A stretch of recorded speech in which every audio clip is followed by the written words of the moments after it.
All right. And going live on Instagram. Maybe.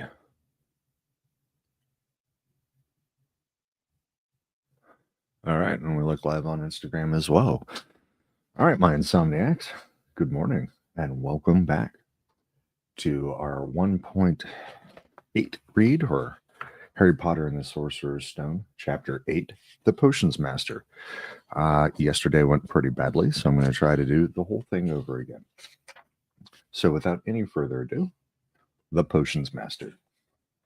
There, look, next to the tall kid with the red hair, wearing the glasses. Did you see his face? Did you see his scar? Whispers followed Harry from the moment he left his dormitory the next day. People lining up outside classrooms stood on tiptoe to get a look at him, or doubled back to pass him in the corridors again, staring. Harry wished they wouldn't, because he was trying to concentrate on finding his way to classes. There were 142 staircases at Hogwarts, wide, sweeping ones, narrow, rickety ones, some that led somewhere different on a Friday, some with a vanishing step halfway up that you had to remember to jump. Then there were doors that wouldn't open unless you asked politely or tickled them in exactly the right place, and doors that weren't really doors at all, but solid walls just pretending. It was also very hard to remember where anything was because it all seemed to move around a lot. The people in the portraits kept going to visit each other, and Harry was sure the coats of armor could walk. The ghosts didn't help either. It was always a nasty shock when one of them glided suddenly through a door you were trying to open. Nearly Headless Nick was always happy to point new Gryffindors in the right direction, but Peeves the Poltergeist was worth 2 locked doors and a trick staircase if you met him when you were late for class. He would drop waste paper baskets on your head, pull rugs from under your feet, pelt you with bits of chalk, or sneak up behind you, invisible, grab your nose, and screech, "Got your conch." Even worse than Peeves, if this was possible, was the caretaker, Argus Filch. Harry and Ron managed to get on the wrong side of him on their very first morning. Filch found them trying to force their way through a door that unluckily turned out to be the entrance to the out of bounds corridor on the 3rd floor. He wouldn't believe they were lost, was sure they were trying to break into it on purpose, and was threatening to lock them in the dungeons when they were rescued by Professor Quirrell, who was passing. All right, so let's try and put up our picture of Professor. Oh my goodness, I forgot to preload the pictures. Sorry. We don't have pictures today for this episode. Filch owned a cat called Mrs. Norris, a scrawny, dust-colored creature with bulging, lamp-like eyes, just like Filch's. She patrolled the corridors alone. Break a rule in front of her, put just one toe out of line, and she'd whisk off for Filch, who'd appear, wheezing, 2 seconds later. Filch knew the secret passageways of the school better than anyone, except perhaps the Weasley twins, and could pop up as suddenly as any of the ghosts. The students all hated him, and it was the dearest ambition of many to give Mrs. Norris a good kick. And then, once you had managed to find them, there were the classes themselves. There was a lot more to magic, as Harry quickly found out, than waving your wand and saying a few funny words. They had to study the night skies through their telescopes every Wednesday at midnight and learn the names of different stars and the movements of the planets. 3 times a week, they went out to the greenhouses behind the castle to study herbology with a dumpy little witch called Professor Sprout, where they learned how to take care of all the strange plants and fungi and found out what they were used for. Easily the most boring class was History of Magic, which was the only one taught by a ghost. Professor Benz had been very old indeed when he had fallen asleep in front of the staff room fire and gotten up the next morning to teach, leaving his body behind him. Benz droned on while they scribbled down names and dates and got Emmerich the Evil and Uric the Oddball mixed up. Professor Flitwick, the charms teacher, was a tiny little wizard who had to stand on a pile of books to see over his desk. At the start of their first class, he took the roll call, and when he reached Harry's name, he gave an excited squeak and toppled out of sight. Professor McGonagall was again different. Harry had been quite right to think she wasn't a teacher to cross. Strict and clever, she gave them a talking to the moment they sat down in her first class.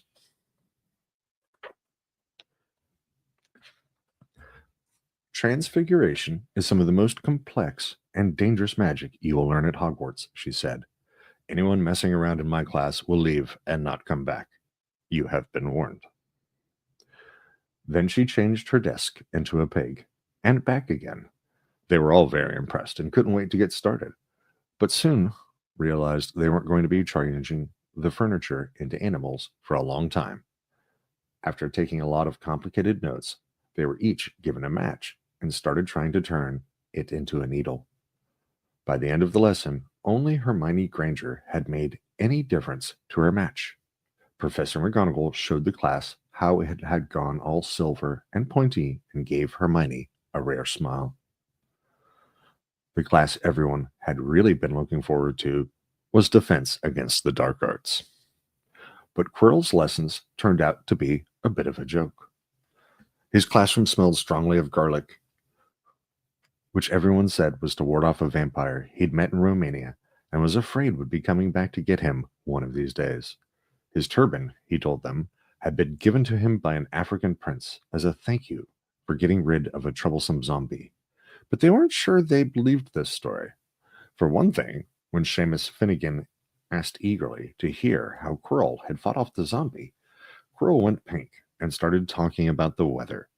For another, they had noticed that a funny smell hung around the turban, and the Weasley twins insisted that it was stuffed full of garlic as well, so that Quirrell was protected wherever he was. Harry was very relieved to find out that it wasn't miles behind everyone else. Lots of people had come from Muggle families, and like him, hadn't had any idea that they were witches and wizards. There was so much to learn that even people like Ron didn't have much of a head start. Friday was an important day for Harry and Ron. They finally managed to find their way down to the Great Hall for breakfast without getting lost once. "What have we got today?" Harry asked Ron as he poured sugar on his porridge. "Double potions with the Slytherins," said Ron. "Snape's head of Slytherin House. They say he always favors them. We'll be able to see if it's true." All right, just making sure I still have a camera today. "Wish McGonagall favored us," said Harry. Professor McGonagall was head of Gryffindor House, but it hadn't stopped her from giving them a huge pile of homework the day before. Just then, the mail arrived. Harry had gotten used to this by now, but it had given him a bit of a shock on the first morning when about 100 owls had suddenly streamed into the great hall during breakfast, circling the tables until they saw their owners and dropping letters and packages onto their laps. Hedwig hadn't brought Harry anything so far. She sometimes flew in to nibble his ear and have a bit of toast before going off to sleep in the owlery with the other school owls. This morning, however, she fluttered down between the marmalade and the sugar bowl and dropped a note into Harry's plate. Harry tore it open at once. It said, in a very untidy scrawl, "Dear Harry, I know you get Friday afternoons off, so would you like to come and have a cup of tea with me around 3? I want to hear all about your first week. Send us an answer back with Hedwig. Hagrid." Harry borrowed Ron's scribbled "Yes, please, see you later" on the back of the note and sent Hedwig off again. It was lucky that Harry had tea with Hagrid to look forward to, because the potions lesson turned out to be the worst thing that had happened to him so far. Oh my goodness. At the start of term banquet, Harry had gotten the idea that Professor Snape disliked him. But by the end of the first potions lesson, he knew he'd been wrong. Snape didn't dislike Harry. He hated him. Potions lessons took place down in one of the dungeons. It was colder here than up in the main castle, and would have been quite creepy enough without the pickled animals floating in glass jars all around the walls. Snape, like Flitwick, started the class by taking the roll call, and like Flitwick, he paused at Harry's name. And I too shall pause.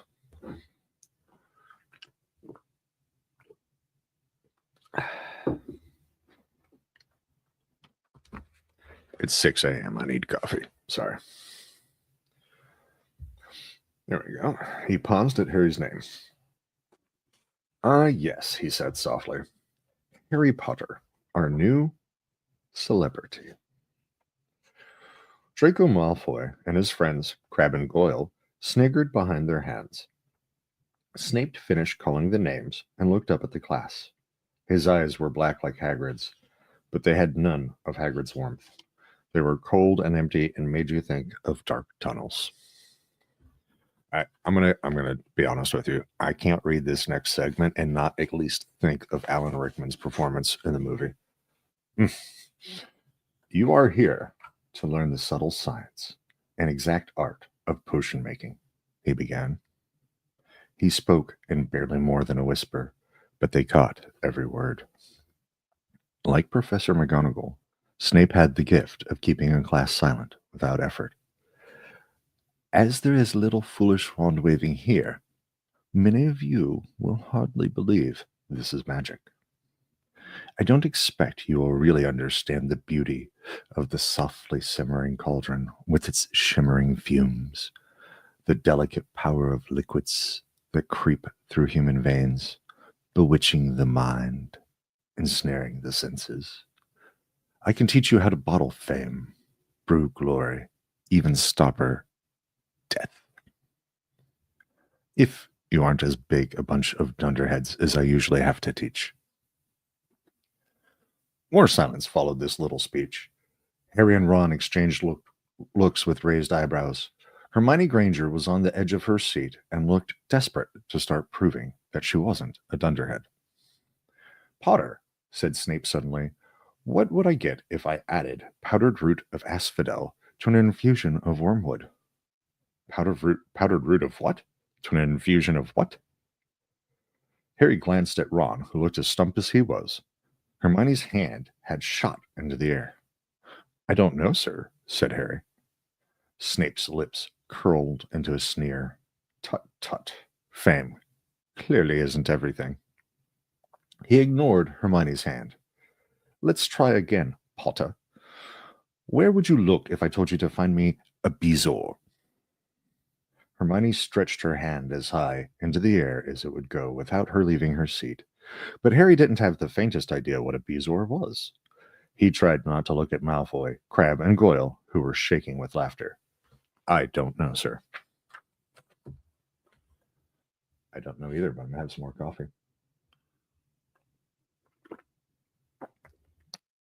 Excellent. Thought you wouldn't open a book before coming, eh, Potter?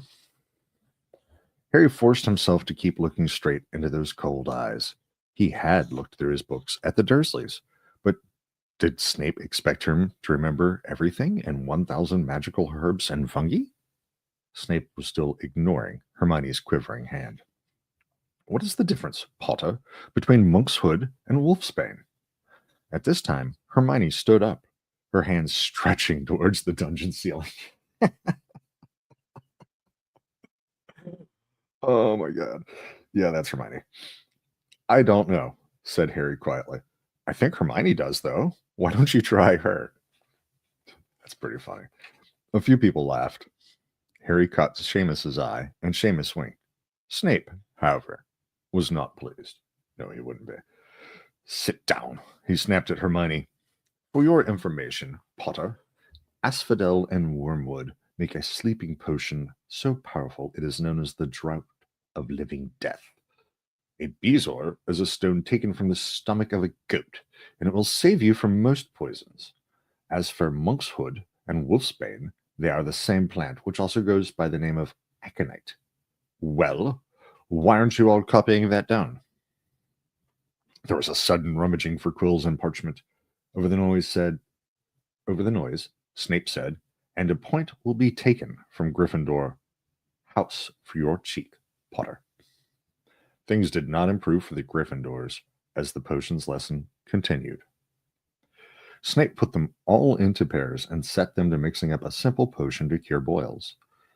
He swept down in his long black cloak, watching them weigh dried nettles and crush snake fangs, criticizing almost everyone except Malfoy, whom he seemed to like. He was just telling everyone to look at the perfect way Malfoy had stewed his horned slugs when clouds of acid green smoke and a loud hissing filled the dungeon. Neville had somehow managed to melt Seamus's cauldron into a twisted blob, and their potion was seeping across the stone floor, burning holes in people's shoes. Within seconds, the whole class was standing on their stools, while Neville, who had been drenched in the potion when the cauldron collapsed, moaned in pain as angry red boils sprang up all over his arms and legs. "Idiot boy," snarled Snape, clearing the spilled potion away with one wave of his wand. "I suppose you added the porcupine quills before taking the cauldron off the fire." Neville whimpered as boils started to pop all over his nose. "Take him up to the hospital wing," Snape spat at Seamus. Then he rounded on Harry and Ron, who had been working next to Neville. "You, Potter, why didn't you tell him not to add the quills? Thought he'd make you look good if he got it wrong, did you? That's another point you've lost for Gryffindor." That was so unfair that Harry opened his mouth to argue, but Ron kicked him behind their cauldron. "Don't push it," he muttered. "I've heard Snape can turn very nasty." I believe it. As they climbed the steps out of the dungeon an hour later, Harry's mind was racing and his spirits were low. He'd lost 2 points for Gryffindor in his very first week. Why did Snape hate him so much? That's a great question. We could also start asking ourselves, why is Neville so bad at this? There's probably a reason. "Cheer up," said Ron. "Snape's always taking points off Fred and George. Can I come and meet Hagrid with you?" At 5 to 3, they left the castle and made their way across the grounds. Hagrid lived in a small wooden house on the edge of the Forbidden Forest. A crossbow and a pair of galoshes were outside the front door. When Harry knocked, they heard a frantic scrabbling from inside and several booming barks. Then Hagrid's voice rang out, saying, "Back, Fang, back." Hagrid's big, hairy face appeared in the crack as he pulled the door open. "Hang on," he said. "Back, Fang." He let them in, struggling to keep a hold on the collar of an enormous black boarhound. There was only one room inside. Hams and pheasants were hanging from the ceiling, a copper kettle was boiling on the open fire, and in the corner stood a massive bed with a patchwork quilt over it. "Make yourselves at home," said Hagrid, letting go of Fang, who bounded straight at Ron and started licking his ears. Like Hagrid, Fang was clearly not as fierce as he looked. "This is Ron," Harry told Hagrid, who was pouring boiling water into a large teapot and putting rock cakes onto a plate. "Another Weasley, eh?" said Hagrid, glancing at Ron's freckles. "I spent half my life chasing your twin brothers away from the forest." Yeah. The rock cakes were shapeless lumps with raisins that almost broke their teeth, but Harry and Ron pretended to be enjoying them as they told Hagrid all about their first lessons. Fang rested his head on Harry's knee and drooled all over his robes. Love it. Harry and Ron were delighted to hear Hagrid called Filch "that old git." "And as for that cat, Mrs. Norris, I'd like to introduce her to Fang sometime. Do you know, every time I go up to the school, she follows me everywhere. Can't get rid of her. Filch puts her up to it." Harry told Hagrid about Snape's lesson. Hagrid, like Ron, told Harry not to worry about it, that Snape liked hardly any of the students. "But he seemed to really hate me." "Rubbish," said Hagrid. "Why should he?" Yet Harry couldn't help thinking that Hagrid didn't quite meet his eyes when he said that. "How's your brother, Charlie?" Hagrid asked Ron. "I liked him a lot. Great with animals." Harry wondered if Hagrid had changed the subject on purpose. While Ron told Hagrid all about Charlie's work with dragons, Harry picked up a piece of paper that was lying on the table under the tea cozy. It was a cutting from the Daily Prophet. "Gringotts break in latest. Investigations continue into the break-in at Gringotts on 31 July, widely believed to be the work of dark wizards or witches unknown. Gringotts goblins today insisted that nothing had been taken. The vault that was searched had in fact been emptied the same day. But we're not telling you what was in there, so keep your noses out if you know what's good for you, said a Gringotts spokesgoblin. Spokesgoblin, that's clever. This afternoon. Harry remembered Ron telling him on the train that someone had tried to rob Gringotts, but Ron hadn't mentioned the date. Hagrid, said Harry, but Gringotts' break-in happened on my birthday. It might have been happening while we were there. There was no doubt about it. Hagrid definitely hadn't met Harry's eyes this time. He grunted and offered him another rock cake. Harry read this story again. The vault that was searched had in fact been emptied earlier that same day. Interesting. Hagrid had emptied Vault 713, if you could call it emptying, taking out that grubby little package. Had that been what the thieves were looking for? As Harry and Ron walked back to the castle for dinner, their pockets weighed down with rock cakes they'd been too polite to refuse, Harry thought that none of the lessons he had had so far had given him as much to think about as tea with Hagrid. Had Hagrid collected that package just in time? Where was it now? And did Hagrid know something about Snape that he didn't want to tell Harry? And that brings us to the end of chapter 8. Sorry I didn't include any pictures this time. I'm going to grab some coffee and a water.